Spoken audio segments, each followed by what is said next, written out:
Lok Sabha മണ്ഡലങ്ങളിലൂടെ doctor അരുൺകുമാറിനൊപ്പം റിപ്പോർട്ടറിന്റെ അശ്വമേധം പര്യടനം തുടരുകയാണ്. ഇന്ന് അശ്വമേധം കോഴിക്കോട് മണ്ഡലത്തിലെ വോട്ടർമാർക്കൊപ്പമാണ്. കാണാം അശ്വമേധ കാഴ്ചകൾ കോഴിക്കോട് നിന്ന്.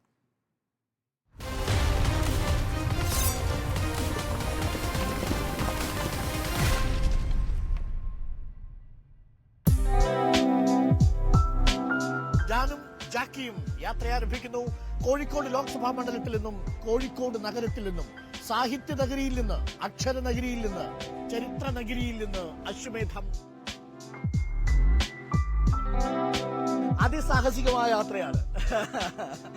കോഴിക്കോടിന്റെ കോൺഫിഡൻസ് നല്ല കോൺഫിഡൻസില് മികച്ച വിജയം നേടും. ഇവിടെ തുടർച്ചയായിട്ടുള്ള വിജയിച്ചുകൊണ്ടിരിക്കുന്ന ഒരു MP ആണ് നേരിടാൻ പോകുന്നത്. രാഷ്ട്രീയ സാഹചര്യമാണ് എല്ലാം തീരുമാനിക്കുന്നത്. ഇത്തവണ വിജയം സുനിശ്ചിതമാണ്.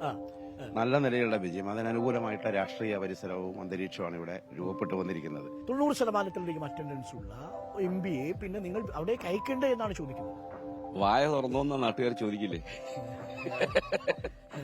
നരേന്ദ്രമോദി ഉയർത്തുന്ന, BJP ഉയർത്തുന്ന ഫാസിസ്റ്റ് വർഗീയ വെല്ലുവിളിക്കെതിരെ ശബ്ദിച്ച ഒരു ശബ്ദം പുറത്തു കാണിക്കട്ടെ.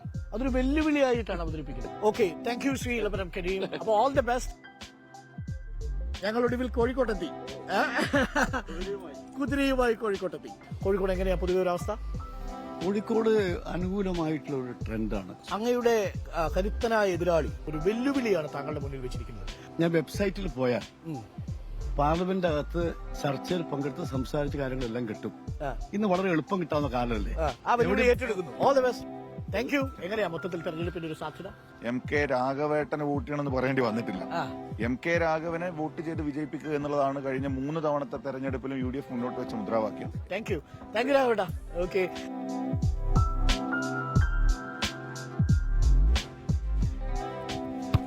Yes, come on.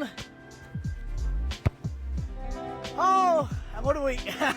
വോളിബോളി 6 ഉണ്ടെങ്കിൽ നമുക്ക് കിട്ടും. ഹലോ, വന്നാട്ടെ. എന്താ മൊത്തത്തിൽ ഒരു രാഷ്ട്രീയ അവസ്ഥയൊക്കെ നാട്ടില്? അങ്ങനെയൊന്നുമില്ല. ഇവിടെ എന്താ സാധ്യത? MSF മത്സരിക്കുന്നില്ലല്ലോ. എങ്ങനെയാ മൊത്തം രാഷ്ട്രീയമൊക്കെ ഇവിടെ? ചൂട് പിടിക്കോ? ആണോ? ഈ പറഞ്ഞ മത്സരമായിരിക്കും ഇത്തവണ. MK രാഘവന്റെ മുന്നിലുള്ള പ്രതിസന്ധി എന്താ? തടസ്സം? ശോഭാ സുരേന്ദ്രൻ വന്നാൽ ആറ്റിങ്ങിൽ വന്നതുപോലെയുള്ള ഒരു മാജിക് കോഴിക്കോട് കിട്ടും. കോഴിക്കോട് ഇടത് മുന്നണിയുടെയും വലത് മുന്നണിയുടെയും സ്ഥാനാർത്ഥികളായി നിലവിലുള്ള MP ഒരു ജാഥയുമായിട്ട് ഇപ്പൊ പോവുകയാണ്, വികസന ജാഥയുമായിട്ട് പോവുകയാണ്. തീർച്ചയായിട്ടും അതുപോലും BJPക്ക് വോട്ടാവും. കാരണം എന്താ? എല്ലാം കേന്ദ്ര ഫണ്ടാണ്. നിങ്ങളെല്ലാരും വോട്ട് ചെയ്ത് തുടങ്ങിയോ? ഇത്തവണ വോട്ടുണ്ടോ നിങ്ങൾക്ക്? ആർക്കായിരിക്കും സാധ്യത? ഓക്കെ, അപ്പൊ കോഴിക്കോട് ആര് ജയിക്കുമെന്ന് പറയാൻ പറ്റുന്നില്ല. നമ്മളിനി കോഴിക്കോട് നിന്നും ഞാനും ജാക്കിയും പോകുന്നത് കണ്ണൂരിലേക്കാണ്. നല്ല കുംഭച്ചൂട് പോലെ രാഷ്ട്രീയം തിളച്ചുമറിയുന്ന കണ്ണൂരിലേക്ക്.